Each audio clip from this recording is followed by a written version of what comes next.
Ambedkar scheme launch की थी पिछली बार सरकार ने 1 साल पहला, लेकिन पंजाब सरकार दे नहीं सकी। क्यों नहीं दे सकी? टेक्निकल मसला नहीं सी, इनकम का मसला है, इनकम का मसला है। पंजाब की हर समस्या का समाधान फाइनैंशियल है, इनकम है पंजाब की, जिहड़ी कि पंजाब दे कोल घटदी जा रही है। एक करजे का पहाड़ चढ़ता जा रहा है और उसे करके पंजाब के मसले जिहड़े ने वो सुलझ नहीं रहे। जिहड़ी असली लड़ाई है, जिहड़ी असली संघर्ष जिहड़ा हैगा वो ये है कि पंजाब के खजाने की लुੱਟ ਨੂੰ रोक के मावां दे खोए हुए पुत, बजुर्गों की तांग कि जिहड़ा बहुत करोड़ी ड्रग मामला सी ਉਹਦਾ इंसाफ होना चाहिए, क्योंकि वो साडी अगली नस्ल नाल जुड़िया है।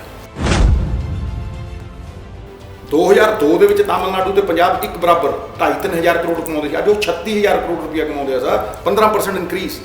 पंजाब कितना कमाता है? 3 हज़ार करोड़। वही 400-500 करोड़ की लड़ाई वो लड़ते हैं, सीधी 2-2 हज़ार करोड़ की लड़ाई और वादा है उस तरह। मेरी गल समझो, ये क्यों नहीं हो सकता जी इत्थे?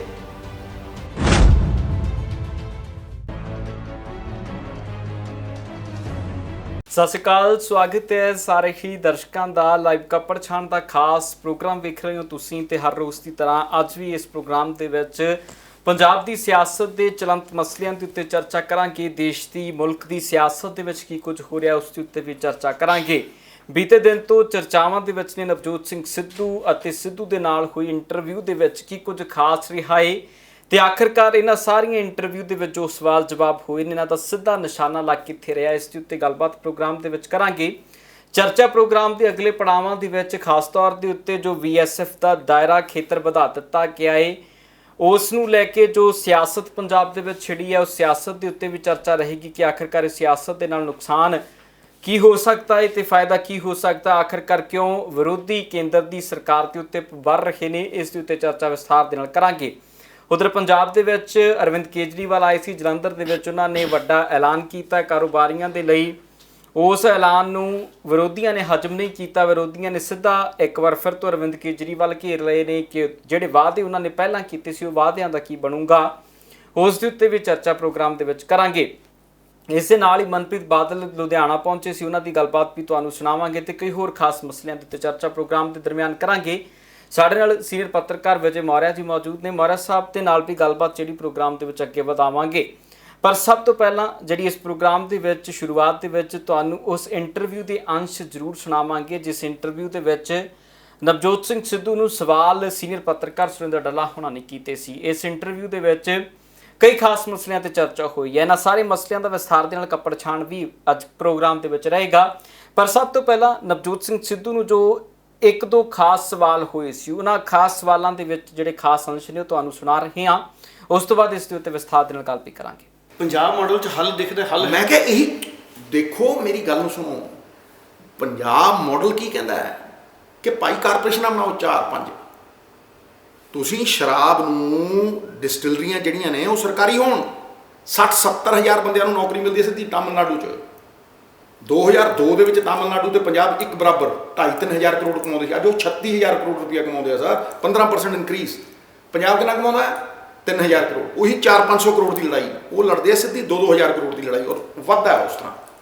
मेरी गल समझो, ये क्यों नहीं हो सकता जी इत्थे? लाइसेंसां चों निकलदा हो वैट क्यों लग सकता जी इत्थे? समझ, कल्ले एक महकमे दे विचों ही तुसीं इन्ना पैसा कढ सकदे हो कि पंजाब दा करजा भी मुड़ जावे और इन्हां बच्चों नूं, इन्हां अध्यापकों नूं जिहड़े सड़कों के उत्ते फिरदे आ रोज़ लाउंदे आ, इन्हां नूं वो इनकम जिहड़ी है, जिवें बदल देखिया, बदल समुंदर चों पानी लैंदा ते धरती ते भराउंदा है ते 3-4 गुणा करके मोड़ दिंदा। ये हो सकता है, बिल्कुल संभव है। गल्ला साहब रेते चों वेखो, रेता हुण जदों रेते का मसला आउंदा 40 करोड़ रुपया जमा कराया 10 साल, ना 39 ना 41। ठीक है, क्यों? क्योंकि ना तो नीति सी ते ना नीयत सी जी। आपदा परसनल इनकम के वास्ते उन्होंने यूज़ किया गया। ठीक है जी, 40 करोड़ रुपया 10 साल अकाली सरकार। ਅਸੀਂ ਵਧਾ ਕੇ ਉਹਨੂੰ 250 ਕਰੋੜ ਕਰਤਾ, 200 ਕਰਤਾ, 250 ਕਰੋੜ ਕਰਤਾ। ਹੁਣ ਤੁਸੀਂ ਦੇਖੋ ਤੇਲੰਗਾਨਾ ਵਰਗਾ ਸੂਬਾ 10 ਕਰੋੜ ਰੁਪਏ ਠੇਕੇਦਾਰੀ 'ਚੋਂ ਕਮਾਉਂਦਾ ਸੀ ਪਹਿਲੇ ਸਾਲ।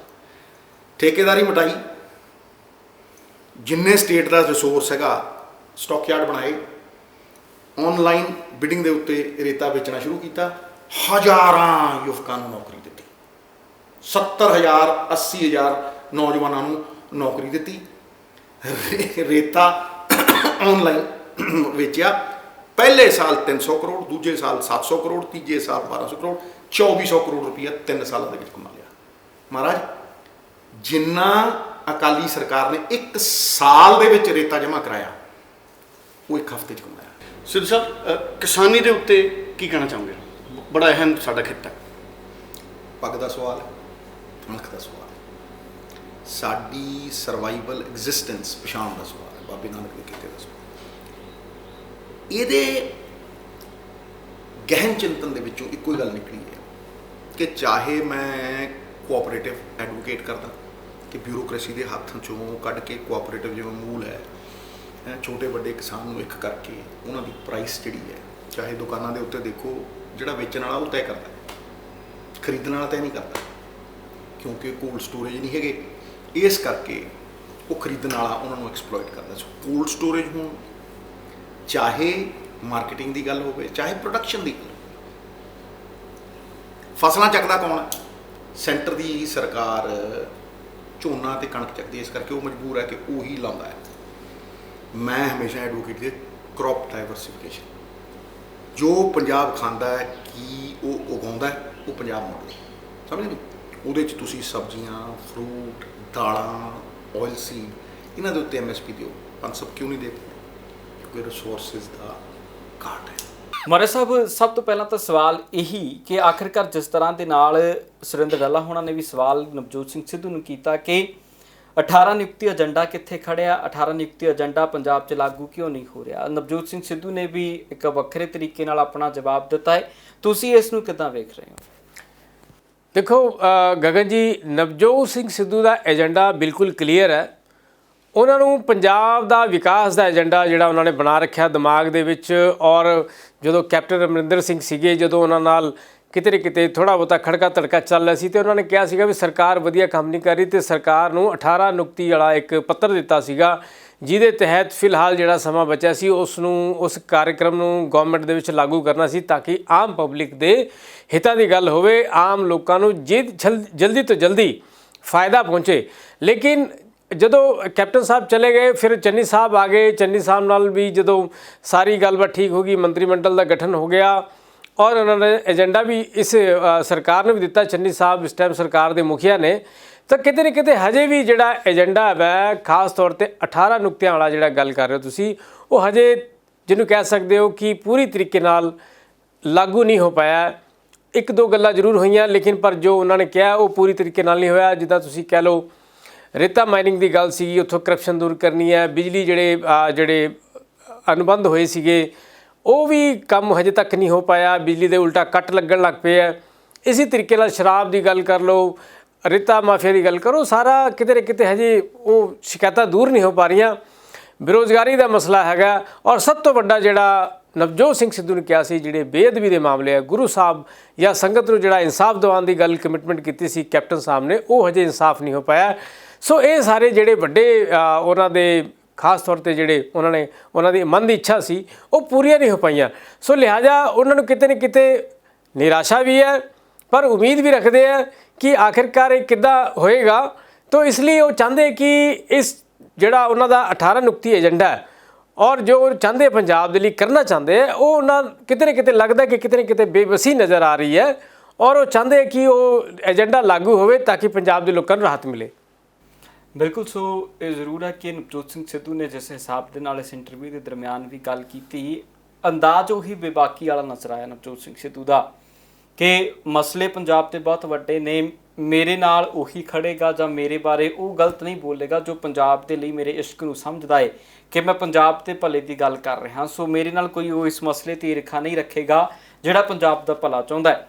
ਮੌਰੀਆ ਸਾਹਿਬ, ਅੱਗੇ ਤੁਹਾਡੇ ਨਾਲ ਵੀ ਗੱਲਬਾਤ ਵਧਾਵਾਂਗੇ, ਪਰ ਇੱਕ ਗੱਲ ਉਹ ਜ਼ਰੂਰ ਜਿਹੜੀ ਨਵਜੋਤ ਸਿੰਘ ਸਿੱਧੂ ਹੋਣਾ ਦੀ ਸੁਣਾਵਾਂਗੇ, ਜਿਸ ਦੇ ਵਿੱਚ ਉਹਨਾਂ ਨੇ ਸਾਰੀ ਗੱਲਬਾਤ ਕੀਤੀ ਹੈ।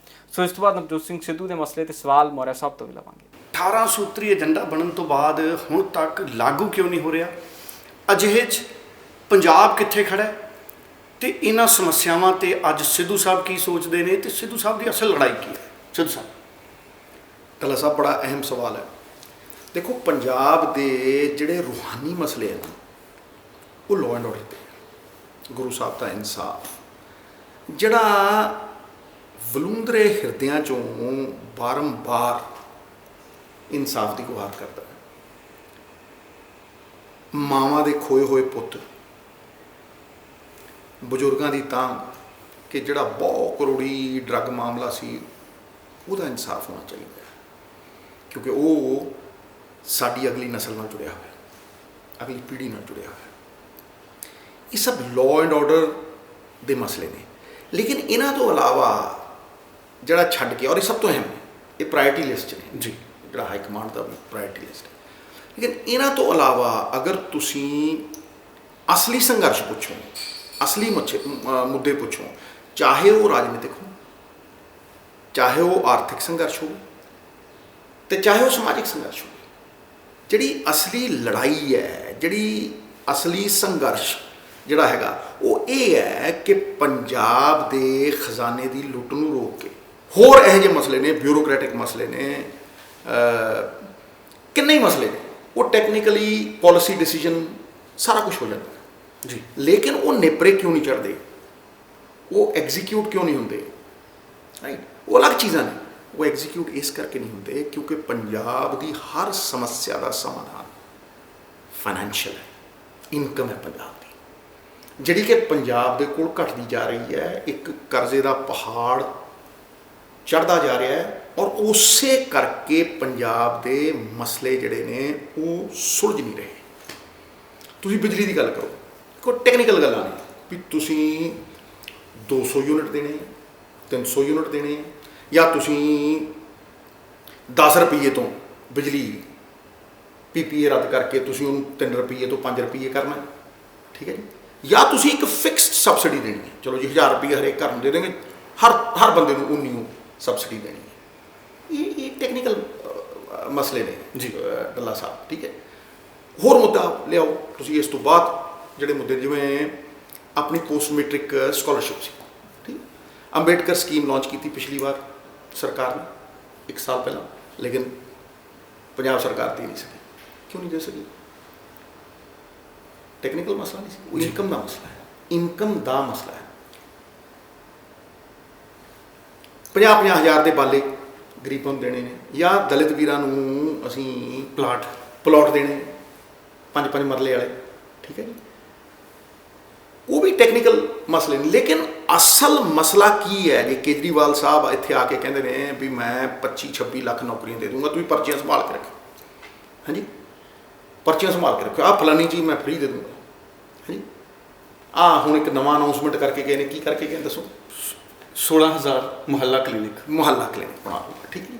ਇਹ ਹੈਲਥ ਤੇ ਐਜੂਕੇਸ਼ਨ ਦੇ ਨਾਲ, ਤੁਸੀਂ ਐਜੂਕੇਸ਼ਨ ਦੀ ਵੀ ਤੁਹਾਨੂੰ ਗੱਲ ਕੀਤੀ ਵੀ ਦਲਿਤ ਬੱਚੇ ਕਿਉਂ ਨਹੀਂ ਸਕੂਲਾਂ ਦੇ ਵਿੱਚ ਜਾ ਸਕਦੇ, ਮੁਲਾਜ਼ਮ ਕੱਚੇ। ਇਹਦੇ ਲਈ ਤੁਹਾਨੂੰ ਇਨਕਮ ਚਾਹੀਦੀ ਹੈ ਮਹਾਰਾਜ। ਤੁਸੀਂ 1 ਲੱਖ ਸਾਮੀ ਜਿਹੜੀ ਅੱਜ ਪੰਜਾਬ ਦੇ ਵਿੱਚ ਖਾਲੀ ਪਈ ਹੈ ਡੱਲਾ ਸਾਹਿਬ, ਤੁਸੀਂ ਉਹ ਤੇ ਭਰ ਨਹੀਂ ਸਕੇ। ਮਰਾ ਸਾਹਿਬ, ਤੁਸੀਂ ਵੀ ਸੁਣਿਆ ਜਿਸ ਹਿਸਾਬ ਦੇ ਨਾਲ ਨਵਜੋਤ ਸਿੰਘ ਸਿੱਧੂ ਦਾ ਅੰਦਾਜ਼ ਰਿਹਾ ਹੈ, ਨਵਜੋਤ ਸਿੰਘ ਸਿੱਧੂ ਦੀ ਮੌਜੂਦਾ ਰਾਜਨੀਤੀ ਨੂੰ ਕਿੱਦਾਂ ਵੇਖ ਰਿਹਾ? ਕਿਉਂਕਿ ਅੱਜ ਜਿਹੜੀ ਮੀਟਿੰਗ ਵੀ ਹੋਣੀ ਹੈ ਹਰੀਸ਼ ਰਾਵਤ ਤੇ KC ਵੇਣੂਗੋਪਾਲ ਹੋਣਾ ਦੇ ਨਾਲ ਨਵਜੋਤ ਸਿੰਘ ਸਿੱਧੂ ਦੀ, ਕੀ ਲੱਗਦਾ ਹੈ ਇਸ ਸਾਰੇ ਦੇ ਦਰਮਿਆਨ ਨਵਜੋਤ ਸਿੰਘ ਸਿੱਧੂ ਦੀ ਸਿਆਸਤ ਕਿੱਥੇ ਖੜੀ ਹੈ? ਸਾਰੇ ਡਾਇਸਪੋਰਾ ਦੇ ਵਿੱਚ ਨਵਜੋਤ ਸਿੰਘ ਸਿੱਧੂ ਸਿਆਸੀ ਤੌਰ ਦੇ ਉੱਤੇ ਕਿੱਥੇ ਖੜੇ ਨੇ?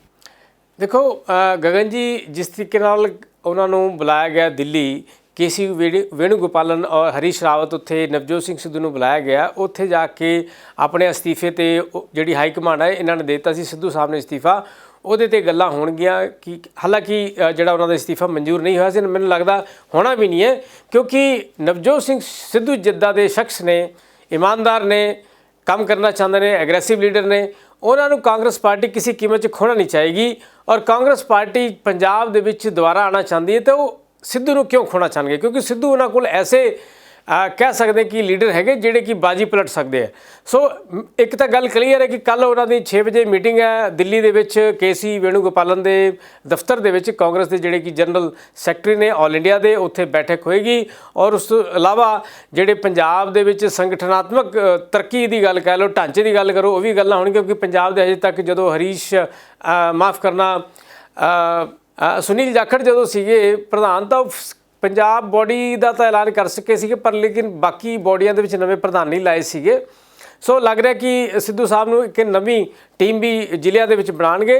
ਇਹ ਤਾਂ ਚਲੋ ਜਿਹੜਾ ਹੈ ਇਹ ਤਾਂ ਹੋਏਗਾ ਹੀ। ਉਸ ਤੋਂ ਇਲਾਵਾ ਪੰਜਾਬ ਦੀ ਜਿਹੜੀ ਤਰੱਕੀ ਦੀ ਗੱਲ ਕਰ ਰਹੇ, ਲਗਾਤਾਰ ਵਿਕਾਸ ਦੀ ਏਜੰਡੇ ਦੀ ਗੱਲ ਕਰ ਰਹੇ, ਉਹ ਚਾਹੁੰਦੇ ਕਿ ਉਹ ਪੂਰਾ ਹੋਵੇ।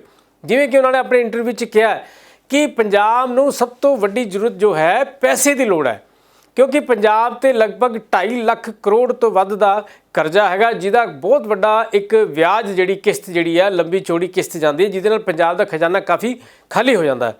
ਉਸ ਤੋਂ ਇਲਾਵਾ ਪੰਜਾਬ ਦੇ ਰਿਸੋਰਸਿਸ ਇੰਨੇ ਕਮਜ਼ੋਰ ਹੋ ਗਏ, ਜਿੱਥੋਂ ਪੈਸਾ ਨਹੀਂ ਆ ਰਿਹਾ। ਉਹਨਾਂ ਨੇ ਆਪਣੇ ਇਸ ਇੰਟਰਵਿਊ ਵਿੱਚ ਦੱਸਿਆ ਕਿ ਕਿਸ ਤਰੀਕੇ ਨਾਲ ਪੰਜਾਬ ਦੇ ਵਿੱਚ ਪੈਸਾ ਆ ਸਕਦਾ ਹੈ। ਜਿੱਦਾਂ ਉਹਨਾਂ ਨੇ ਰੇਤੇ ਦੀ ਗੱਲ ਦੱਸੀ ਕਿ ਕਾਰਪੋਰੇਸ਼ਨ ਬਣਾ ਦਿਓ, ਉਹਦੇ ਤੋਂ ਵੱਧ ਜਿਹੜਾ ਪੈਸਾ ਹੈਗਾ ਸਰਕਾਰ ਕੋਲ ਵੀ ਆਏਗਾ ਔਰ ਸਸਤੀ ਜਿਹੜੀ ਰੇਤ ਹੈ ਉਹ ਆਮ ਪਬਲਿਕ ਕੋਲ ਪਹੁੰਚੇਗੀ। ਉਸ ਤੋਂ ਇਲਾਵਾ ਉਹਨਾਂ ਨੇ ਇਹ ਵੀ ਕਿਹਾ ਕਿ ਜਿਹੜਾ ਸ਼ਰਾਬ ਮਾਫੀਆ ਹੈ ਜਾਂ ਸ਼ਰਾਬ ਤੋਂ ਜਿੱਦਾਂ ਚੋਰੀ ਹੋ ਰਹੀ ਟੈਕਸ ਦੀ, ਉਹ ਵੀ ਖਤਮ ਹੋਣੀ ਚਾਹੀਦੀ ਹੈ। ਉਹਦੀ ਵੀ ਇੱਕ ਕਾਰਪੋਰੇਸ਼ਨ ਬਕਾਇਦਾ ਬਣਨੀ ਚਾਹੀਦੀ ਹੈ ਜਿਹਦੇ ਅੰਡਰ ਡਿਸਟਿਲਰੀਆਂ ਲਿੱਤੀ ਜਾਣ ਔਰ ਸਰਕਾਰ ਵੇਚੇ ਉਹਨੂੰ। ਇਸ ਤਰੀਕੇ ਨਾਲ ਵੀ ਰੈਵਨਿਊ ਬਹੁਤ ਜ਼ਿਆਦਾ ਆਏਗਾ ਕਿਉਂਕਿ ਰੈਵਨਿਊ ਦੀ ਬੜੀ ਚੋਰੀ ਹੋ ਰਹੀ ਹੈ। ਉਸ ਤੋਂ ਇਲਾਵਾ ਉਹਨਾਂ ਨੇ ਪੰਜਾਬ ਦੇ ਵਿੱਚ ਜਿਵੇਂ MSP ਦੇਣ ਦੀ ਵੀ ਗੱਲ ਕੀਤੀ ਕਿ ਹਾਲੇ ਪੰਜਾਬ ਦੇ ਵਿੱਚ ਜਿਹੜਾ ਕਣਕ ਹੈ ਅਤੇ ਝੋਨਾ ਹੈ ਉਹਦੇ 'ਤੇ MSP ਮਿਲਦੀ ਹੈ। ਉਹ ਅਗਰ ਪੰਜਾਬ ਨੂੰ ਤਰੱਕੀ 'ਤੇ ਲੈ ਕੇ ਜਾਣਾ ਤਾਂ ਉਹਨਾਂ ਨੇ ਦੱਸਿਆ ਕਿ ਹੋਰ ਸਾਡੀਆਂ ਕਈ 8-10 ਫਸਲਾਂ ਨੇ ਜਿਹਨੂੰ MSP ਦੇ ਅੰਡਰ ਲਿਆਇਆ ਜਾਵੇ ਔਰ ਡਾਈਵਰਸੀਫਿਕੇਸ਼ਨ ਕੀਤਾ ਜਾਵੇ। ਝੋਨੇ ਅਤੇ ਕਣਕ ਤੋਂ ਬਾਹਰ ਕਿਸਾਨ ਨੂੰ ਲਿਆ ਕੇ ਦੂਸਰੀ ਫਸਲਾਂ ਵੱਲ ਭੇਜਿਆ ਜਾਵੇ, ਜਿਹਦੇ ਕਰਕੇ ਇੱਕ ਤਾਂ ਪੰਜਾਬ ਦਾ ਪਾਣੀ ਜਿਹੜਾ ਖਪਤ ਹੋ ਰਿਹਾ ਉਹਦੀ ਦੁਰਵਰਤੋਂ ਰੁਕ ਜਾਏਗੀ ਔਰ ਦੂਸਰਾ ਪੰਜਾਬ ਦੇ ਕਿਸਾਨਾਂ ਨੂੰ ਵੱਧ ਤੋਂ ਵੱਧ ਪੈਸਾ ਮਿਲੇਗਾ ਔਰ ਪੰਜਾਬ ਦੇ ਵਿੱਚ ਇਕਨੋਮੀ ਸਟਰੋਂਗ ਹੋਏਗੀ। ਸੋ ਇਹ ਜ਼ਰੂਰ ਹੈ ਕਿ ਇਸ ਮਸਲੇ ਦੇ ਵਿੱਚ ਲਗਾਤਾਰ ਸਰਕਾਰਾਂ ਨੂੰ ਵੀ ਸੋਚਣਾ ਜਿਹੜਾ ਜ਼ਰੂਰ ਚਾਹੀਦਾ ਹੈ। ਤੇ ਉਧਰ ਦੂਜੇ ਪਾਸੇ ਇੱਕ ਮਸਲਾ ਹੋਰ ਜਿਹੜਾ ਲਗਾਤਾਰ ਸਿਆਸੀ ਸਫਿਆਂ ਦੇ ਵਿੱਚ ਕੱਲ੍ਹ ਤੋਂ ਬੜਾ ਚਰਚਾਵਾਂ ਦੇ ਵਿੱਚ ਹੈ। ਮੋਹਰਾ ਸਾਹਿਬ, ਸਭ ਤੋਂ ਪਹਿਲਾਂ ਤਾਂ ਉਸ ਮਸਲੇ ਦੇ ਵੱਲ ਵਧਾਂਗੇ। ਖਾਸ ਤੌਰ ਦੇ ਉੱਤੇ ਜਿਸ ਹਿਸਾਬ ਦੇ ਨਾਲ VSF ਦਾ ਜੋ ਦਾਇਰਾ ਵਧਾਇਆ ਗਿਆ, VSF ਦੇ ਅਧੀਨ ਆਉਣ ਦਾ ਦਾਇਰਾ ਵਧਾ ਦਿੱਤਾ ਗਿਆ ਕੇਂਦਰ ਦੀ ਸਰਕਾਰ ਦੇ ਵੱਲੋਂ। ਹਾਲਾਂਕਿ ਇਸ ਦਾ ਇਕੱਲਾ ਪ੍ਰਭਾਵ ਪੰਜਾਬ ਦੇ ਉੱਤੇ ਨਹੀਂ ਪਿਆ, ਇਸ ਦਾ ਪ੍ਰਭਾਵ ਹੋਰ ਵੀ ਬਾਰਡਰ ਸਟੇਟਾਂ ਜਿਹੜੀਆਂ ਦੇਸ਼ ਦੀਆਂ ਨੇ ਉਹਨਾਂ ਸਭ ਦੇ ਉੱਤੇ ਪਿਆ ਹੈ। ਪੰਜਾਬ ਦੇ ਤਕਰੀਬਨ 9 ਜ਼ਿਲ੍ਹੇ ਇਸ ਦੇ ਖੇਤਰ ਦੇ ਅਧੀਨ ਆਉਣਗੇ। ਸੋ ਲਗਾਤਾਰ ਜਿਹੜੀ ਇਹ ਗਿਣਤੀ ਵਧਾਈ ਗਈ ਹੈ। ਤੁਸੀਂ ਕਿੱਦਾਂ ਵੇਖ ਰਹੇ ਹੋ? ਹਾਲਾਂਕਿ ਇਸ ਦੇ ਉੱਤੇ ਸਿਆਸਤ ਬਹੁਤ ਹੈ, ਵਿਰੋਧੀ ਵੱਖੋ ਵੱਖਰੇ ਪ੍ਰਤੀਕਰਮ ਵੀ ਇਸ ਦੇ ਉੱਤੇ ਦੇ ਰਹੇ ਨੇ, ਉਹ ਪ੍ਰਤੀਕਰਮ ਵੀ ਤੁਹਾਨੂੰ ਸੁਣਾਵਾਂਗੇ। ਪਰ ਮੋਹਰਾ ਸਾਹਿਬ, ਤੁਸੀਂ ਇੱਕ ਪੱਤਰਕਾਰ ਦੇ ਨਜ਼ਰੀਏ ਨਾਲ ਇਸ ਨੂੰ ਕਿੱਦਾਂ ਵੇਖਦੇ ਹੋ? ਦੇਖੋ ਗਗਨ ਜੀ, ਪਹਿਲੀ ਗੱਲ ਤਾਂ ਇਹ ਕਿ ਜਿਹੜਾ ਪੰਜਾਬ ਹੈ ਉਹ ਪਾਕਿਸਤਾਨ ਦੇ ਨਾਲ ਲੱਗਦਾ ਹੋਇਆ ਸੂਬਾ ਹੈ ਔਰ ਇਹਦੀ ਇੰਟਰਨਲ ਸੁਰੱਖਿਆ ਜਿਹੜੀ ਹੈ ਔਰ ਬਾਰਡਰ ਦੀ ਸੁਰੱਖਿਆ ਬਹੁਤ ਜ਼ਰੂਰੀ ਹੈ। ਔਰ ਉਸ ਨੂੰ ਦੇਖਦੇ ਹੋਏ ਹੀ ਜਿਹੜੀ ਸਾਡੀ ਗਵਰਨਮੈਂਟ ਹੈ, ਕੇਂਦਰ ਦੀ ਸਰਕਾਰ ਹੈ, ਉਹਨੇ ਇੱਥੇ ਦੀ ਸੁਰੱਖਿਆ ਨੂੰ ਦੇਖਦੇ ਹੋਏ ਹੀ ਇਹ ਸਾਰਾ ਕੀਤਾ ਹੈ ਕਿ ਜਿਹੜਾ ਬਾਰਡਰ ਪਹਿਲਾਂ ਜਿਹੜਾ ਆਪਣੇ ਇੰਟਰਨਲ ਸੀਗੀ 15 ਕਿਲੋਮੀਟਰ ਦੀ ਰੇਂਜ ਸੀ BSF ਦੀ, ਉਹ ਉੱਥੇ ਜਾ ਕੇ ਸਾਰੀ ਚੈਕਿੰਗ ਔਰ ਅਦਰ ਆਪਣੇ ਕਾਨੂੰਨੀ ਤਰੀਕੇ ਨਾਲ ਸਾਰੇ ਕਰ ਸਕਦੀ ਸੀ ਕਾਰਵਾਈ।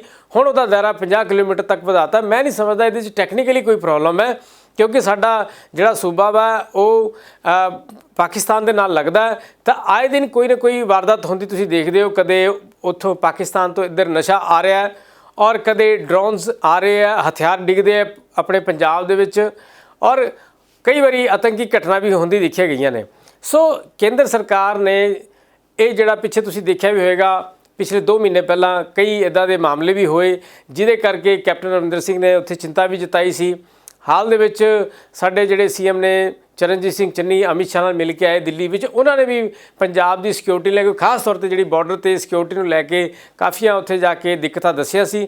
ਸੋ ਮੈਨੂੰ ਲੱਗਦਾ ਕਿ ਉਸ ਸਾਰੀ ਗੱਲਬਾਤ ਨੂੰ ਦੇਖਦੇ ਹੋਏ ਸੈਂਟਰ ਗਵਰਨਮੈਂਟ ਖਾਸ ਤੌਰ 'ਤੇ ਜਿਹੜੀ ਸਾਡੀ ਹੋਮ ਮਿਨਿਸਟਰੀ ਅਮਿਤ ਸ਼ਾਹ ਜੀ ਨੇ ਇਹ ਫਿਰ ਕੀਤਾ ਹੈ ਕਾਨੂੰਨ ਕਿ ਉੱਥੇ ਦਾ BSF ਦਾ ਦਾਇਰਾ ਵਧਾ ਦਿਓ ਤਾਂ ਕਿ ਜਿਹੜਾ ਬਾਰਡਰ ਤੋਂ ਪਾਰ ਹੋ ਕੇ ਕਦੇ ਡਰੋਨਸ ਆ ਰਹੇ ਆ, ਹਥਿਆਰ ਗਿਰ ਰਹੇ ਆ ਜਾਂ ਜਿਸ ਤਰ੍ਹਾਂ ਨਸ਼ਾ ਇੱਥੇ ਪਹੁੰਚ ਜਾਂਦਾ ਕਿਸੇ ਨਾ ਕਿਸੇ ਤਰੀਕੇ ਨਾਲ, ਉਸ ਗਤੀਵਿਧੀਆਂ ਨੂੰ ਰੋਕਿਆ ਜਾ ਸਕੇ ਔਰ ਕਿਸੇ ਦੀ ਸ਼ਮੂਲੀਅਤ ਤਾਂ ਉਹਨੂੰ ਗ੍ਰਿਫਤਾਰ ਵੀ ਕੀਤਾ ਜਾ ਸਕੇ। ਗਗਨ ਜੀ, ਇੱਕ ਗੱਲ ਤੁਹਾਨੂੰ ਹੋਰ ਮੈਂ ਦੱਸਦਾ, ਇਹ ਸਿਰਫ ਪੰਜਾਬ 'ਚ ਨਹੀਂ ਕੀਤਾ, ਆਸਮ ਔਰ ਵੈਸਟ ਬੰਗਾਲ ਦੇ ਵਿੱਚ ਵੀ ਕੀਤਾ ਹੈ ਭਾਰਤ ਸਰਕਾਰ ਨੇ, ਕਿਉਂਕਿ ਜਿਹੜਾ ਆਸਾਮ ਹੈ ਉਹ ਉੱਥੇ ਚਾਈਨਾ ਦਾ ਬਾਰਡਰ ਨਾਲ ਲੱਗਦਾ ਤੇ ਵੈਸਟ ਬੰਗਾਲ ਦੇ ਨਾਲ ਵੀ ਲੱਗਦਾ ਹੈ, ਤਾਂ ਉੱਥੇ ਵੀ ਇਹ ਸਾਰਾ ਪ੍ਰੋਵੀਜ਼ਨ ਕੀਤਾ ਹੈਗਾ, ਦਾਇਰਾ ਵਧਾਇਆ ਗਿਆ BSF ਦੇ ਅੰਡਰ ਦਾ, ਤਾਂ ਕਿ ਉਹ ਆਪਣੀ ਜਾਂਚ ਗ੍ਰਿਫਤਾਰੀ ਕਰ ਸਕੇ। ਔਰ ਗੁਜਰਾਤ ਦੇ ਵਿੱਚ ਇਹ ਜਿਹੜਾ ਦਾਇਰਾ ਪਹਿਲਾਂ 80 ਕਿਲੋਮੀਟਰ ਸੀ, ਹੁਣ ਉੱਥੇ ਘਟਾਇਆ 50 ਕਰਤਾ। ਤਾਂ ਕੁੱਲ ਮਿਲਾ ਕੇ ਇਕੱਲਾ ਪੰਜਾਬ ਨਹੀਂ, ਉਹ ਸਾਰੇ ਪਾਸੇ ਕੀਤਾ। ਇਹਦੇ 'ਚ ਸਿਆਸਤ ਨਹੀਂ ਹੋਣੀ ਚਾਹੀਦੀ, ਸਾਨੂੰ ਆਪਣੀ ਸੁਰੱਖਿਆ ਦੇ ਇੰਤਜ਼ਾਮਾਤ ਦੇਖਣੇ ਚਾਹੀਦੇ, ਕਿਉਂਕਿ ਅਸੀਂ ਬਾਰਡਰ ਸਟੇਟ ਹੈ ਤਾਂ ਸਾਨੂੰ ਕਿਸ ਤਰੀਕੇ ਨਾਲ ਸਿਕਿਉਰਿਟੀ ਨਾਲ ਜਿਹੜਾ ਟੈਕਲ ਕਰਨਾ ਇਹ ਬਹੁਤ ਜ਼ਰੂਰੀ ਬਣ ਜਾਂਦਾ ਹੈ। ਬਿਲਕੁਲ। ਸੋ ਇਸ ਮਸਲੇ ਨੂੰ ਲੈ ਕੇ ਕਈ ਸਿਆਸੀ ਪ੍ਰਤੀਕਰਮ ਨੇ, ਵੱਖ-ਵੱਖ ਵਿਰੋਧੀ ਧਿਰਾਂ ਦੇ ਵੀ ਨੇ, BJP ਦੇ ਆਗੂਆਂ ਦੀ ਵੀ ਨੇ ਇਸ ਮਸਲੇ ਦੇ ਉੱਤੇ ਪ੍ਰਤੀਕਰਮ, ਆਮ ਆਦਮੀ ਪਾਰਟੀ ਦਾ ਵੀ ਪ੍ਰਤੀਕਰਮ ਹੈ, ਉਹ ਸਭ ਦੇ ਪ੍ਰਤੀਕਰਮ ਤੁਹਾਨੂੰ ਸੁਣਾ। ਪਹਿਲੀ ਗੱਲ ਤੇ ਜਿਹੜਾ ਇਹਨਾਂ ਨੇ 50 ਕਿਲੋਮੀਟਰ ਵਾਲਾ ਕੀਤਾ, ਇਹ ਡਾਇਰੈਕਟ ਫੈਡਰਲ ਸਟਰਕਚਰ ਦੇ ਵਿੱਚ ਉਹਨਾਂ ਨੇ ਦਖਲਅੰਦਾਜ਼ੀ ਕੀਤੀ, ਜਿਹੜੀ ਕਦੀ ਵੀ ਬਰਦਾਸ਼ਤ ਨਹੀਂ ਹੋ ਸਕਦੀ। ਇਹੋ ਜਿਹੀਆਂ ਚੀਜ਼ਾਂ ਜਿਹੜੀਆਂ ਨੇ ਕਿ ਸਿੱਧੀ ਜਿਹੜੀ ਸਟੇਟ ਗਵਰਨਮੈਂਟ ਦੇ ਜਿਹੜੇ ਕੰਮ ਨੇ ਉਹਨਾਂ ਨੂੰ government of India state police ਜਾਂ ਹੋਰ ਪੁਲਿਸ ਜਿਹੜੀ ਹੈ ਸਾਡੀਆਂ ਫੋਰਸਿਸ ਨੇ ਉਹਨਾਂ ਲਈ ਕਿਹੜਾ ਕੰਮ ਰਹੇਗਾ। ਦੂਸਰੀ ਚੀਜ਼ ਮੈਂ ਕਹਿਣੀ ਚਾਹੁੰਦਾ ਕਿ ਜਿਹੜੀ ਫੈਂਸਿੰਗ ਹੈ ਉਹਦੇ ਤੇ ਕੰਮ ਹੈ BSF ਦਾ, ਉਹਦੇ ਤੇ ਸਾਰਾ ਸਰਚ ਦਾ, ਉੱਥੋਂ ਰੋਕਣਾ, ਕੋਈ ਉੱਧਰੋਂ ਥਰੋਇੰਗ ਹੁੰਦੀ ਹੈ ਜਾਂ ਕੋਈ ਸਮਗਲਿੰਗ ਹੁੰਦੀ ਹੈ, ਉਹਨਾਂ ਦਾ ਇਹ ਕੰਮ ਹੈ। ਮੈਂ ਤੁਹਾਨੂੰ ਥੋੜ੍ਹਾ ਜਿਹਾ ਪਿੱਛੇ ਲੈ ਜਾਂਦਾ। 71 ਦੀ ਵਾਰ ਦੇ ਵਿੱਚ ਇੱਕ 16 ਕਿਲੋਮੀਟਰ ਦੀ ਬੈਲਟ ਬਣੀ ਸੀ, ਪੱਟੀ ਬਣੀ ਸੀ, ਉਹਦੇ 'ਚ ਉਹ ਇਸ ਕਰਕੇ ਬਣੀ ਸੀ ਕਿ 16 ਕਿਲੋਮੀਟਰ ਤੱਕ ਲੜਾਈ ਦੇ ਵਿੱਚ ਉਜਾੜਾ ਹੋਇਆ ਸੀ, ਔਰ ਇੰਦਰਾ ਗਾਂਧੀ ਉਸ ਟਾਈਮ ਦੇ ਪ੍ਰਾਈਮ ਮਿਨਿਸਟਰ ਨੇ ਉੱਥੇ ਆ ਕੇ ਕਿਹਾ ਕਿ ਪੂਰੇ ਹਿੰਦੁਸਤਾਨ ਦੇ ਵਿੱਚ 16 ਕਿਲੋਮੀਟਰ ਦੀ ਇੱਕ ਉਹਨਾਂ ਨੇ ਬੈਲਟ ਬਣਾ ਦਿੱਤੀ ਸੀ। ਇੱਥੋਂ ਤੱਕ ਜਿੰਨੇ ਲੋਕਾਂ ਨੂੰ ਉਜਾੜਾ ਹੋਇਆ ਉਹਨਾਂ ਨੂੰ 2 ਸਾਲ ਜਾਂ 1 ਸਾਲ ਜਾਂ 5 ਸਾਲ ਜਾਂ 10 ਸਾਲ ਜਿਹੜੀ ਆ ਉਹ ਕੰਪਨਸੇਟ ਕੀਤਾ ਜਾਏਗਾ, ਔਰ 16 ਕਿਲੋਮੀਟਰ ਤੱਕ ਉਹ ਚੱਲਦਾ ਵੀ ਰਿਹਾ। ਦੇਖੋ, ਜਿਹੜਾ ਕੇਂਦਰ ਸਰਕਾਰ ਦਾ ਹੋਮ ਮਿਨਿਸਟਰੀ ਦਾ ਨਵਾਂ ਫੈਸਲਾ ਆਇਆ ਕਿ ਪੰਜਾਬ ਤੇ ਕੁਝ ਹੋਰ ਸੂਬਿਆਂ ਦੇ ਵਿੱਚ BSF ਨੂੰ ਅਧਿਕਾਰ ਦਿੱਤੇ ਗਏ ਆ ਕਿ 50 ਕਿਲੋਮੀਟਰ ਤੱਕ ਉਹ ਪੁਲਿਸ ਦੀ ਤਰ੍ਹਾਂ ਕਿਸੇ ਨੂੰ ਅਰੈਸਟ ਕਰ ਸਕਦੇ ਆ, ਸੀਜ਼ ਕਰ ਸਕਦੇ ਆ, ਸਰਚ ਕਰ ਸਕਦੇ ਆ। ਇਹ ਮੈਂ ਸਮਝਦਾ ਕਿ ਸਾਰੀ ਪੰਜਾਬ ਸਟੇਟ BSF ਦੇ ਹਵਾਲੇ ਕਰਨ ਦਾ ਇੱਕ ਕੋਝਾ ਯਤਨ, ਔਰ ਇਹ ਫੈਡਰਲਿਜ਼ਮ ਦੇ ਜਿਹੜਾ ਪ੍ਰਿੰਸੀਪਲ ਹੈ ਉਹਨੂੰ ਬੁਰੀ ਤਰ੍ਹਾਂ ਦੇ ਨਾਲ ਨਸ਼ਟ ਕਰਨ ਵਾਲਾ ਜਿਹੜਾ ਕੇਂਦਰ ਸਰਕਾਰ ਦਾ ਫੈਸਲਾ ਹੈ। ਇਹਦਾ ਮਤਲਬ ਹੈ ਕਿ ਕੇਂਦਰ ਸਰਕਾਰ ਬਾਰਡਰ ਸਟੇਟ ਪੰਜਾਬ ਦੇ ਵਿੱਚ ਇਨਡਾਇਰੈਕਟ ਤਰੀਕੇ ਦੇ ਨਾਲ ਰਾਜ ਕਰਨਾ ਚਾਹੁੰਦੀ ਹੈ, ਔਰ ਉਹਨੇ ਬਾਰਡਰ ਦਾ ਬਹਾਨਾ ਬਣਾ ਕੇ 50 ਕਿਲੋਮੀਟਰ, ਇਹਦਾ ਮਤਲਬ ਕਿ ਆਲਮੋਸਟ ਸਾਰੀ ਸਟੇਟ ਦਾ ਜਿਹੜੀ ਲਾਅ ਐਂਡ ਆਰਡਰ ਹੈ ਉਹ ਕੇਂਦਰ ਦੇ ਹਵਾਲੇ ਕੀਤੀ। ਇਹ ਬਾਕੀ ਸਟੇਟਾਂ ਜਿਹੜੇ ਬਾਰਡਰ ਨੇ ਉਹ ਸਾਰਿਆਂ ਤੇ ਦਿੱਤੇ ਆ, ਪੱਛਮੀ ਬੰਗਾਲ ਦਾ ਵੀ ਹੈ, ਬਾਕੀ ਵੀ ਹੈ ਸਾਰਾ, ਤਾਂ ਅਸਾਮ ਦਾ ਵੀ, ਤੇ ਇਹ ਇਕੱਲੇ ਪੰਜਾਬ ਦੇ ਨਜ਼ਰੀਏ ਨਾਲ ਨਾ ਦੇਖੋ, ਪਰ ਇਹ ਅੱਛੀ ਗੱਲ ਹੈ। ਤੇ ਉਹਨਾਂ ਨੂੰ ਅੱਗੇ ਤੱਕ ਡਰੋਨਸ ਦੀ ਵਜ੍ਹਾ ਕਰਕੇ ਇਹ ਸਮੱਸਿਆ ਸੀਗੀ ਤੇ ਜ਼ਿਆਦਾ ਏਰੀਆ ਕਵਰ ਕਰ ਲੈਂਦੇ ਆ ਤੇ ਉੱਥੇ ਤੱਕ ਉਹਨਾਂ ਨੂੰ ਜਾਂਚ ਕਰਨ ਦਾ ਜ਼ਿੰਮਾ ਦਿੱਤਾ, ਪਰ ਲੋਕਲ ਪੁਲਿਸ ਵੀ ਤਾਂ ਸਹਿਯੋਗ ਕਰੇਗੀ, ਇੱਕ ਦੂਜੇ ਦੇ ਵਿਰੋਧੀ ਥੋੜ੍ਹਾ ਨੇ, ਇੱਕ ਦੂਜੇ ਦੇ ਸਹਿਯੋਗੀ ਨੇ, ਇਸ ਕਰਕੇ ਕੋਈ ਚਿੰਤਾ ਦਾ ਵਿਸ਼ਾ। ਤੇ ਉਧਰ ਮਹਾਰਾਜ ਸਾਹਿਬ, ਜੋ ਲਖੀਮਪੁਰ ਖੀਰੀ ਦੇ ਵਿੱਚ ਘਟਨਾ ਵਾਪਰੀ, ਉਸ ਘਟਨਾ ਨੂੰ ਲੈ ਕੇ ਇੱਕ ਵਫਦ ਵੀ ਜੋ ਕਾਂਗਰਸ ਦਾ, ਜਿਸ ਦੇ ਵਿੱਚ ਸਾਰੇ ਸੀਨੀਅਰ ਕਾਂਗਰਸੀ ਆਗੂ, ਜਿਨ੍ਹਾਂ 'ਚ ਪ੍ਰਿਯੰਕਾ ਗਾਂਧੀ ਹੋਵੇ, ਰਾਹੁਲ ਗਾਂਧੀ ਹੋਵੇ ਜਾਂ ਹੋਰ ਸੀਨੀਅਰ ਲੀਡਰਸ਼ਿਪ, ਦੇਸ਼ ਦੇ ਰਾਸ਼ਟਰਪਤੀ ਦੇ ਨਾਲ ਮੁਲਾਕਾਤ ਕਰਕੇ ਆਏ ਆ, ਮੰਗ ਕੀਤੀ ਹੈ ਕਿ ਇਸ ਮਸਲੇ ਦੇ ਵਿੱਚ ਜਾਂਚ ਜਲਦ ਤੋਂ ਜਲਦ ਹੋਣੀ ਚਾਹੀਦੀ ਹੈ ਤੇ ਜੋ ਕੈਬਨਿਟ ਮੰਤਰੀ ਨੇ ਉਹਨਾਂ ਨੂੰ ਬਾਹਰ ਦਾ ਰਸਤਾ ਕੈਬਨਿਟ 'ਚੋਂ ਵਿਖਾਇਆ ਜਾਵੇ ਤੇ ਉਹਨਾਂ ਤੇ ਕਾਰਵਾਈ ਹੋਵੇ। ਇਸ ਸਭ ਦੇ ਉੱਤੇ ਤੁਸੀਂ ਕਿੱਦਾਂ ਵੇਖ ਰਹੇ ਹੋ ਕਿ ਲਖੀਮਪੁਰ ਖੀਰੀ ਦੀ ਘਟਨਾ ਬਹੁਤ ਮੰਦਭਾਗੀ ਘਟਨਾ ਰਹੀ ਹੈ, ਬਹੁਤ ਮਾੜੀ ਦ੍ਰਿਸ਼ ਉਸ ਘਟਨਾ ਦੇ ਵਿੱਚੋਂ ਵੇਖਣ ਨੂੰ ਮਿਲੇ ਸੀ। ਸੋ ਹੁਣ ਇਸ ਮਸਲੇ ਦੇ ਵਿੱਚ ਜਿਸ ਤਰ੍ਹਾਂ ਕੇਂਦਰ ਤੱਕ ਪਹੁੰਚ ਕੀਤੀ ਗਈ ਹੈ, ਇਸ ਦੇ ਨਾਲ ਲੱਗਦਾ ਕਿ ਕੋਈ ਪ੍ਰਭਾਵ ਸਾਰੀ ਜਾਂਚ ਦੇ ਉੱਤੇ ਵੇਖਣ ਨੂੰ ਮਿਲੇਗਾ। ਗਗਨ ਜੀ, ਇਸ ਮਾਮਲੇ ਦੇ ਵਿੱਚ, ਲਖੀਮਪੁਰ ਕਾਂਡ ਦੇ ਮਾਮਲੇ ਦੇ ਵਿੱਚ ਜਿਹੜਾ ਆਰੋਪੀ ਮੰਨਿਆ ਜਾ ਰਿਹਾ ਸੀਗਾ ਆਸ਼ੀਸ਼ ਮਿਸ਼ਰਾ, ਉਹਨੂੰ ਗ੍ਰਿਫਤਾਰ ਕਰ ਲਿਆ ਹੋਇਆ ਸੀ ਪੁਲਿਸ ਨੇ। ਫਿਲਹਾਲ ਜਿਹੜੀ ਮੇਨ ਮੰਗ ਇਹ ਸੀ ਕਿ ਜਿਹੜੇ ਉਹਦੇ ਫਾਦਰ ਨੇ, ਕੇਂਦਰੀ ਗ੍ਰਹਿ ਰਾਜ ਮੰਤਰੀ ਨੇ ਅਜੇ ਮਿਸ਼ਰਾ, ਉਹਨਾਂ ਦਾ ਇਸਤੀਫਾ ਮੰਗ ਰਹੀ ਸੀ ਜਿਹੜੀ ਆਪੋਜੀਸ਼ਨ ਹੈ, ਔਰ ਉਹਨੂੰ ਲਗਾਤਾਰ ਦੇਰੀ ਹੋ ਰਹੀ ਹੈ। ਉਹਦਾ ਕਾਰਨ ਇਹ ਮੰਨਿਆ ਜਾ ਰਿਹਾ ਕਿ ਜਿਹੜੀ ਉਹਦੀ 'ਤੇ ਇਨਕੁਆਇਰੀ ਚੱਲ ਰਹੀ ਹੈ ਉਹ ਪ੍ਰਭਾਵਿਤ ਹੋ ਸਕਦੀ, ਕਿਉਂਕਿ ਉਹਨਾਂ ਦੇ ਜਿਹੜੇ ਫਾਦਰ ਨੇ ਕੇਂਦਰੀ ਗ੍ਰਹਿ ਰਾਜ ਮੰਤਰੀ ਨੇ, ਔਰ ਹੋਮ ਮਿਨਿਸਟਰੀ ਹੋਣ ਦੇ ਕਰਕੇ ਉਹ ਪੁਲਿਸ ਔਰ ਸਾਰੀ ਚੀਜ਼ਾਂ ਉਹਨਾਂ ਦੇ ਅੰਡਰ ਹੀ ਆਉਂਦੀਆਂ, ਅਤੇ ਇਸ ਤਰੀਕੇ ਨਾਲ ਜਾਂਚ ਨੂੰ ਇਫੈਕਟ ਪੈ ਸਕਦਾ। ਸੋ ਰਾਹੁਲ ਗਾਂਧੀ ਔਰ ਜਿਹੜੇ ਹੋਰ ਕਾਂਗਰਸੀ ਸੀਨੀਅਰ ਲੀਡਰ ਸੀ ਉਹ ਰਾਸ਼ਟਰਪਤੀ ਨੂੰ ਮਿਲੇ ਹੈ ਕਿ ਜਾਂਚ ਸਹੀ ਦਿਸ਼ਾ 'ਚ ਹੋਵੇ, ਆਰੋਪੀ ਗ੍ਰਿਫਤਾਰ ਹੋਵੇ, ਆਰੋਪੀ ਨੂੰ ਸਜ਼ਾ ਪਿੱਛੇ ਭੇਜਿਆ ਜਾ ਸਕੇ। ਇਸ ਲਈ ਇਹ ਜ਼ਰੂਰੀ ਹੈ ਕਿ ਉਹਨਾਂ ਦੇ ਜਿਹੜੇ ਫਾਦਰ ਨੇ ਅਜੇ ਮਿਸ਼ਰਾ, ਜਿਹੜੇ ਕੇਂਦਰੀ ਗ੍ਰਹਿ ਰਾਜ ਮੰਤਰੀ ਨੇ, ਉਹਨਾਂ ਤੋਂ ਇਸਤੀਫਾ ਲਿੱਤਾ ਜਾਵੇ, ਉਹਨਾਂ ਸੀਟ ਤੋਂ ਹਟਾਇਆ ਜਾਵੇ, ਤਦ ਹੀ ਜਿਹੜੀ ਜਾਂਚ ਜਿਹਨੂੰ ਸਹੀ ਦਿਸ਼ਾ 'ਚ ਜਾ ਸਕਦੀ ਹੈ। ਸੋ ਰਾਸ਼ਟਰਪਤੀ ਸਾਹਿਬ ਨੇ ਵੀ ਅੱਜ ਇਸ ਮਸਲੇ ਤੇ ਜਿਹੜਾ ਉਹਨਾਂ ਨੂੰ ਪੋਜ਼ਿਟਿਵ ਇੱਕ ਮੈਸੇਜ ਦਿੱਤਾ ਹੈ ਕਿ ਉਹ ਕੇਂਦਰ ਸਰਕਾਰ ਨਾਲ ਗੱਲ ਕਰਕੇ ਇਹਦਾ ਜਿਹੜਾ ਵੀ ਸਮਾਧਾਨ ਹੈ ਕਰਾਉਣ ਦੀ ਕੋਸ਼ਿਸ਼ ਕਰਨਗੇ। ਬਿਲਕੁਲ। ਸੋ ਇਸ ਮਸਲੇ ਦੇ ਉੱਤੇ ਜੋ ਰਾਹੁਲ ਗਾਂਧੀ ਤੇ ਪ੍ਰਿयंका ਗਾਂਧੀ ਨੇ ਮੁਲਾਕਾਤ ਕਰਨ ਤੋਂ ਬਾਅਦ ਮੀਡੀਆ ਨਾਲ ਗੱਲਬਾਤ ਕੀਤੀ, ਉਹ ਵੀ ਸੁਣਾਉਂਦੇ ਹਾਂ। ਤੇ ਪੰਜਾਬ ਦੇ ਕਈ ਖਾਸ ਮਸਲਿਆਂ ਦੇ ਉੱਤੇ ਚਰਚਾ ਜਿਹੜੀ ਪੰਜਾਬ ਦੇ ਜੋ ਮੈਂਬਰ ਪਾर्लियामेंट ने उन्होंने दे वालों भी चर्चा हुई है। किसानों को धमकी दी और फिर उस धमकी पर एक्शन लिया और किसानों को मारा। तो हमने राष्ट्रपति जी से कहा कि देखिए, जब तक ये व्यक्ति मंत्री है तब तक न्याय नहीं मिल सकता है, इस मंत्री को हटा देना चाहिए और सुप्रीम कोर्ट के 2 सिटिंग जजेस की इंक्वायरी होनी चाहिए और जिन्होंने भी ये किया है उनको सजा मिलनी चाहिए। उनके लिए न्याय का मतलब ये है कि सिटिंग जजेस द्वारा जांच की जाए, एक निष्पक्ष जांच हो। और सबसे महत्वपूर्ण मुद्दा उन्होंने ये उठाया कि जो गृह राज्य मंत्री हैं देश के, जो अपराधी के पिता हैं, उनकी बर्खास्तगी की जाए। उनका ये मानना है कि जब तक इनकी बर्खास्तगी नहीं होगी तब तक निष्पक्ष जांच नहीं हो सकती और अपराधियों को सही सज़ा नहीं मिलेगी। ਤੇ ਮੋਰੇ ਸਾਹਿਬ ਤੋਂ ਜਲੰਧਰ ਦੇ ਵਿੱਚ ਅਰਵਿੰਦ ਕੇਜਰੀਵਾਲ ਵੀ ਆਏ ਸੀ। ਕੇਜਰੀਵਾਲ ਨਵੀਆਂ ਗਰੰਟੀਆਂ ਜਿਹੜੀਆਂ ਅਦਾਰਿਆਂ ਨੂੰ ਦੇ ਗਏ ਨੇ, ਜਿਹੜੇ ਕਾਰੋਬਾਰੀ ਨੇ ਉਹਨਾਂ ਨੂੰ ਦੇ ਗਏ ਨੇ ਕਿ 24 ਘੰਟੇ ਬਿਜਲੀ ਦੇਵਾਂਗੇ ਸਾਡੀ ਸਰਕਾਰ ਆਉਣ ਤੇ ਲਾਲ ਫੀਤਾਸ਼ਾਹੀ ਜਿਹੜੀ ਹੈ ਜਾਂ ਅਫਸਰਸ਼ਾਹੀ ਜਿਹੜੀ ਹੈ ਉਹ ਤੁਹਾਨੂੰ ਤੰਗ ਨਹੀਂ ਕਰ ਸਕੇਗੀ। ਜੇ ਹਫ਼ਤਾਵਾਰੀ ਤੁਹਾਡੇ ਤੋਂ ਕੋਈ ਵਸੂਲੀ ਹੁੰਦੀ ਹੈ ਉਹ ਬੰਦ ਕਰਾ ਦਿੱਤੀ ਜਾਏਗੀ। ਸੋ ਅਰਵਿੰਦ ਕੇਜਰੀਵਾਲ ਜਿਸ ਹਿਸਾਬ ਦੇ ਨਾਲ ਪੰਜਾਬ ਦੇ ਵਿੱਚ ਗਰੰਟੀ ਦਰ ਗਰੰਟੀ ਦੇ ਰਹੇ ਨੇ, ਲੱਗਦਾ ਹੈ ਕਿ ਜ਼ਮੀਨੀ ਆਧਾਰ ਦੇ ਉੱਤੇ ਇਸ ਦਾ ਕੋਈ ਪ੍ਰਭਾਵ ਪੈ ਰਿਹਾ ਹੈ।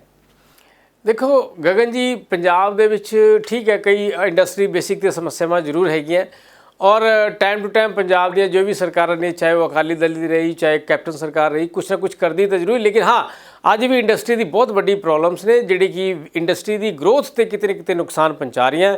ਇੱਕ ਮਾਹੌਲ ਇੱਕ ਇੰਡਸਟਰੀ ਦਾ ਜਿਹੜਾ ਅੱਛਾ ਦੇਣ ਦੀ ਲੋੜ ਹੈ, ਸੜਕ, ਸੀਵਰੇਜ, ਪਾਣੀ, ਬਿਜਲੀ, ਇਸ ਤੋਂ ਜ਼ਰੂਰ ਸਮੱਸਿਆ 'ਚ ਅੱਜ ਦੀ ਸਾਡੇ ਟਾਈਮ ਜਿਹੜੀ ਇੰਡਸਟਰੀ ਆ ਉਹ ਕਰ ਰਹੀ ਹੈ, ਸਫਰ ਕਰ ਰਹੀ ਹੈ। ਸੋ ਇਹਨੂੰ ਠੀਕ ਕਰਨ ਦੀ ਲੋੜ ਹੈਗੀ ਹੈ। ਜਿੱਦਾਂ ਕਿ ਅੱਜ ਕੇਜਰੀਵਾਲ ਸਾਹਿਬ ਨੇ ਵੀ ਕਿਹਾ ਕਿ ਅਸੀਂ ਸਾਡੀ ਸਰਕਾਰ ਬੰਦੀ ਤਾਂ ਆਉਂਦੇ ਹੀ 24 ਘੰਟੇ ਬਿਜਲੀ ਮਿਲੇਗੀ ਔਰ ਫੋਕਲ ਪੁਆਇੰਟ ਦੇ ਵਿੱਚ ਜਿਹੜੀ ਇੰਡਸਟਰੀ ਹੈ ਉਹਨੂੰ ਵੀ ਇੱਕ ਅਸੀਂ ਸੁਵਿਧਾਵਾਂ ਦੇਵਾਂਗੇ ਸੜਕ ਸੀਵਰੇਜ ਦੀ। ਔਰ ਉਸ ਤੋਂ ਇਲਾਵਾ ਜਿਹੜੇ ਫੋਕਲ ਪੁਆਇੰਟ ਤੋਂ ਬਾਹਰ ਦੀ ਇੰਡਸਟਰੀ ਹੈ ਉਹਦੇ ਵਿੱਚ ਵੀ ਅਸੀਂ ਵਧੀਆ ਸੁਵਿਧਾਵਾਂ ਦੇਵਾਂਗੇ। ਔਰ ਪੰਜਾਬ ਦੇ ਵਿੱਚ ਖਾਸ ਤੌਰ 'ਤੇ ਜਿਹੜਾ ਵੈਟ ਰਿਫੰਡ ਦਾ ਵੀ ਮਾਮਲਾ ਉਹ ਜ਼ਿਆਦਾ ਟਾਈਮ ਨਹੀਂ ਪਏਗਾ, 3 ਔਰ 4 ਮਹੀਨੇ ਦੇ ਵਿੱਚ ਅਸੀਂ ਉਹਨੂੰ ਜਲਦੀ ਕਰ ਦਾਂਗੇ। ਸੋ ਉਹਨਾਂ ਨੇ ਕਾਫੀ ਲੰਬੇ ਚੌੜੇ ਵਾਅਦੇ ਕੀਤੇ, ਇੰਸਪੈਕਟਰ ਰਾਜ ਖਤਮ ਕਰਨ ਦੀ ਗੱਲ ਕੀਤੀ ਹੈ। ਸੋ ਵਾਅਦਿਆਂ ਦੀ ਇੱਕ ਲੰਬੀ ਫਹਿਰਿਸਤ ਹੈ, ਇਹਦੇ 'ਚ ਕੋਈ ਦੋ ਰਾਏ ਨਹੀਂ ਹੈ। ਉਹ ਪੰਜਾਬ ਵਿੱਚ ਆ ਕੇ ਲਗਾਤਾਰ ਜਿਹੜੇ ਜ਼ਿਲ੍ਹਿਆਂ ਦੇ ਵਿੱਚ ਕਰ ਰਹੇ ਹੈ ਦੌਰੇ ਆਪਣੇ, ਉਹ ਇਹੀ ਇਸ ਲਈ ਕਰ ਰਹੇ ਹੈ ਕਿ ਪੰਜਾਬ ਦੀ ਨਬਜ਼ ਟਟੋਲੇ ਸਮੱਸਿਆਵਾਂ ਸਮਝ ਰਹੇ ਹੈ।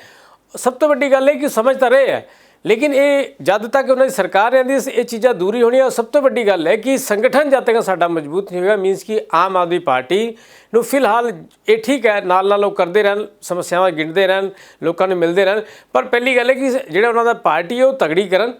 ਪਾਰਟੀ ਦੇ ਲੀਡਰ ਜਿਹੜੇ ਇਸ ਟਾਈਮ ਨਿਰਾਸ਼ਾ 'ਚ ਨੇ, ਖਾਸ ਤੌਰ 'ਤੇ ਜਿਹੜੇ ਉਹ CM ਦੇ ਚਿਹਰੇ ਨੂੰ ਲੈ ਕੇ ਜਿਹੜੀ ਬਾਰ-ਬਾਰ ਗੱਲ ਚੱਲ ਰਹੀ ਹੈ, ਕਿਉਂਕਿ ਹੁਣ 2 ਮਹੀਨੇ ਰਹਿ ਗਏ ਹੈ ਪੰਜਾਬ ਦੇ ਵਿੱਚ ਇਲੈਕਸ਼ਨ ਦੇ ਜਿਹੜੇ ਚੋਣ ਯਾਫਤਾ ਜਿਹੜੀ ਹੈ ਉਹ ਦਸੰਬਰ ਦੇ ਆਸ-ਪਾਸ ਲੱਗ ਜਾਏਗੀ, 15-20 ਦੇ ਆਸ-ਪਾਸ।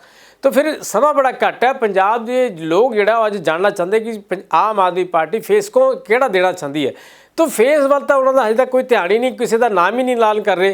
तो एक आखिरकार पंजाब नूं कौन लीड करेगा, ये सवाल इस टाइम बहुत बड़ा है। सो ये जरूर है कि इस मसले के जिस हिसाब के अरविंद केजरीवाल पंजाब आए ने, केजरीवाल नूं भी प्रतिक्रमां का सामना करना पिया है। अकाली दल का इस उत्ते बहुत बड़ा प्रतिक्रम रहा है। सो अकाली दल ते आम आदमी पार्टी के कन्वीनर अरविंद केजरीवाल की गल भी तुहानूं सुणाने आ। ऊपर बैठे हुए लोगों की नीयत खराब है। अगर ऊपर ईमानदार सीएम होगा, अगर ईमानदार मंत्रिमंडल होगा, मैं चैलेंज कर सकता हूं नीचे का सारा ढांचा ठीक हो जाएगा अपने आप। ऐसा नहीं है हो नहीं सकता। दिल्ली में करके दिखाया हम लोगों ने, दिल्ली के अंदर हमने करके दिखाया है। अब इस तरह की जितनी परमिशन होती थी सारी ऑनलाइन कर दी। अब आपको दफ्तर भी आने की जरूरत नहीं है किसी। तो ये लाल पुराने कानून किसी ने सुझाव दिया था, मैंने लिखा है, पुराने सारे कानून ठीक किए जाएंगे, जितने कानूनों की जरूरत नहीं है सारे कानून खत्म किए जाएंगे। ऐसा सिस्टम बनाया जाएगा कि जो एग्जिस्टिंग इंडस्ट्री है आपको सरकार के ऊपर समय बर्बाद करने की जरूरत नहीं है, आप अपने धंधे में समय बिताओ, आप फलो फूलो आगे बढ़ो, ये हमारा मकसद है। आप खूब तरक्की करो, खूब फलो फूलो, खूब कमाओ और उसमें से सरकार को और समाज को पैसा दो, ये हम चाहते हैं। तो ये लाल फीताशाही बंद की जाएगी, इंस्पेक्टर आज बंद किया जाएगा। देखो ਜਦੋਂ ਵੀ ਕੇਜਰੀਵਾਲ ਸਾਹਿਬ ਆਉਂਦੇ ਆ ਨਵੇਂ ਸ਼ਗੂਫੇ ਛੱਡ ਕੇ ਜਾਂਦੇ ਆ। ਅੱਜ ਸਭ ਤੋਂ ਪਹਿਲਾਂ ਉਹਨਾਂ ਨੇ ਕਿਹਾ ਕਿ ਮੈਂ ਸਰਕਾਰ ਤੇ ਜਿਹੜੇ ਉਦਯੋਗਪਤੀ ਆ ਉਹਨਾਂ ਦੀ ਇੱਕ ਕਮੇਟੀ ਬਣਾਵਾਂਗਾ ਜਿਹੜੇ ਸਾਰੇ ਮਸਲੇ ਹੱਲ ਕਰਨਗੇ। ਮੇਰਾ ਸਵਾਲ ਹੈ ਕੇਜਰੀਵਾਲ ਸਾਹਿਬ ਨੂੰ ਕਿ 7 ਸਾਲ ਤੁਹਾਡੀ ਸਰਕਾਰ ਨੂੰ ਦਿੱਲੀ 'ਚ ਹੋ ਗਏ, ਉੱਥੇ ਕਮੇਟੀ ਤੁਸੀਂ ਕਿਉਂ ਨਹੀਂ ਬਣਾਈ? ਦੂਜਾ ਉਹਨਾਂ ਨੇ ਕਿਹਾ ਕਿ 24 ਘੰਟੇ ਮੈਂ ਬਿਜਲੀ ਜਿਹੜੀ ਆ ਇੰਡਸਟਰੀ ਨੂੰ ਦੇਵਾਂਗੇ। ਦੂਜੇ ਪਾਸੇ ਹੈ ਕਿ ਸੁਪਰੀਮ ਕੋਰਟ ਦੇ ਵਿੱਚ ਕੇਸ ਲਾਇਆ ਕਿ ਜਿਹੜੇ ਇਥੋਂ ਦੇ ਥਰਮਲ ਪਲਾਂਟ ਹੈ ਉਹ ਬੰਦ ਹੋਣੇ ਚਾਹੀਦੇ ਆ ਕਿਉਂਕਿ ਇਹਨਾਂ ਦੇ ਪ੍ਰਦੂਸ਼ਣ ਨਾਲ ਦਿੱਲੀ ਦੇ ਵਿੱਚ ਧੂਆਂ ਜਿਹੜਾ ਆਉਂਦਾ ਤੇ ਪ੍ਰਦੂਸ਼ਣ ਫੈਲਦਾ। ਇੱਕ ਪਾਸੇ ਤੁਸੀਂ ਮਾਨਯੋਗ ਸੁਪਰੀਮ ਕੋਰਟ 'ਚ ਲਿਖਤੀ ਆਰਡਰ ਕਰਾਉਣ ਲਈ ਤੁਸੀਂ ਅਪੀਲ ਕਰਦੇ ਹੋ ਕਿ ਬੰਦ ਹੋਣੇ ਚਾਹੀਦੇ ਤੇ ਦੂਜੇ ਪਾਸੇ 24 ਘੰਟੇ ਬਿਜਲੀ ਦੇਣ ਦੀਆਂ ਗੱਲਾਂ। ਇਹਦਾ ਫਾਰਮੂਲਾ ਤਾਂ ਦੱਸ ਦਿਓ ਪੰਜਾਬ ਵਾਲਿਆਂ ਨੂੰ ਕਿ ਕਿਵੇਂ ਕਰੋਗੇ। ਸੋ ਇਸ ਦੇ ਨਾਲ ਹੀ ਜਾਂਦੇ ਕੁਝ ਸਿਆਸੀ ਅਤੇ ਖਾਸ ਪ੍ਰਤੀਕਰਮ ਨੇ, ਉਹ ਸਾਰੇ ਪ੍ਰਤੀਕਰਮ ਵੀ ਤੁਹਾਡੇ ਨਾਲ ਸਾਂਝੇ ਕਰਦੇ ਹਾਂ। ਸੋ ਫਿਲਹਾਲ ਦੇ ਲਈ ਪ੍ਰੋਗਰਾਮ ਦੇ ਵਿੱਚ ਖਾਸ ਗੱਲਾਂ ਬਾਤਾਂ ਸੀ ਜੋ ਤੁਹਾਡੇ ਨਾਲ ਸਾਂਝੀਆਂ ਕੀਤੀਆਂ। ਅਗਲੇ ਪ੍ਰੋਗਰਾਮ ਦੇ ਵਿੱਚ ਪੰਜਾਬ ਦੇ ਚਲੰਤ ਅਤੇ ਖਾਸ ਮਸਲਿਆਂ ਤੇ ਗੱਲਬਾਤ ਦਾ ਦੌਰ ਇਸੇ ਤਰ੍ਹਾਂ ਜਾਰੀ ਰਹੇਗਾ। ਫਿਲਹਾਲ ਦੇ ਲਈ ਇਜਾਜ਼ਤ ਦਿਓ ਜੀ, ਬਹੁਤ ਬਹੁਤ ਧੰਨਵਾਦ। ਪਿਛਲੇ ਦਿਨੀ ਫੈਸਲਾ ਹੋਇਆ ਸੀ 15 ਅਗਸਤ ਨੂੰ ਪੁਤਲੇ ਫੂਕਣ ਦਾ, ਦੁਸਹਿਰੇ ਵਾਲੇ ਦਿਨ, ਪਰ ਉੱਤਮ ਹਿੰਦੂ ਨੇ ਇੱਕ ਐਡੀਟੋਰੀਅਲ ਲਿਖ ਕੇ ਇਹਨੂੰ ਹਿੰਦੂ ਸਿੱਖ ਬਣਾਉਣ ਦੀ ਕੋਸ਼ਿਸ਼ ਕੀਤੀ ਹੈ। ਇਸੇ ਤਰ੍ਹਾਂ ਇਹਨੂੰ ਕੱਲ੍ਹ ਅਸੀਂ ਵਿਚਾਰਿਆ ਸੀ, ਲਖੀਮਪੁਰ ਜਦੋਂ ਭੋਗ ਤੇ ਆਏ ਸੀ ਉੱਥੇ ਕੁਝ ਜਥੇਬੰਦੀਆਂ ਨੇ ਵਿਚਾਰਿਆ ਸੀ। ਉਸ ਤੋਂ ਬਾਅਦ ਫੈਸਲਾ ਕੀਤਾ ਸੀ ਕਿ ਤਰਾਈ ਰੀਜਨ ਵਿੱਚ ਜਿੱਥੇ ਜ਼ਿਆਦਾ ਸੈਂਸਿਟਿਵ ਏਰੀਆ ਨੇ ਉੱਥੇ ਅਸੀਂ ਇਹ ਬਿਲਕੁਲ ਨਹੀਂ ਫੂਕਾਂਗੇ ਤਾਂ ਕਿ ਸਰਕਾਰ ਨੂੰ ਮੌਕਾ ਨਹੀਂ ਦੇਵਾਂਗੇ। ਔਰ ਬਾਕੀ ਸਾਰੇ ਦੇਸ਼ ਵਿੱਚ ਜਿਹੜੇ ਪੁਤਲੇ ਫੂਕਣ ਦਾ ਕੰਮ ਹੈ ਉਹ 16 ਤਾਰੀਖ ਨੂੰ ਕੀਤਾ ਜਾਏ। ਮੇਰੀ ਬੇਨਤੀ ਹੈ ਦੁਬਾਰਾ ਸੁਣੋ, 16 ਤਾਰੀਖ ਨੂੰ ਜਿਹੜੇ ਪੁਤਲੇ ਫੂਕਣੇ ਨੇ 15 ਦੀ ਬਜਾਏ ਉਹਦੀ 16 ਤਾਰੀਖ ਨੂੰ ਹੀ ਫੂਕੇ ਜਾਣ। ਅਸੀਂ ਕਿਸੇ ਖਾਸ ਤਬਕੇ ਦੀਆਂ ਭਾਵਨਾਵਾਂ ਭੜਕਾਉਣਾ ਬਿਲਕੁਲ ਨਹੀਂ ਚਾਹੁੰਦੇ। ਇਸ ਕਰਕੇ ਅਸੀਂ ਪ੍ਰੋਟੈਸਟ ਕਰਨਾ 16 ਅਕਤੂਬਰ ਨੂੰ ਹੀ ਪੁਤਲੇ ਫੂਕੇ ਜਾਣ।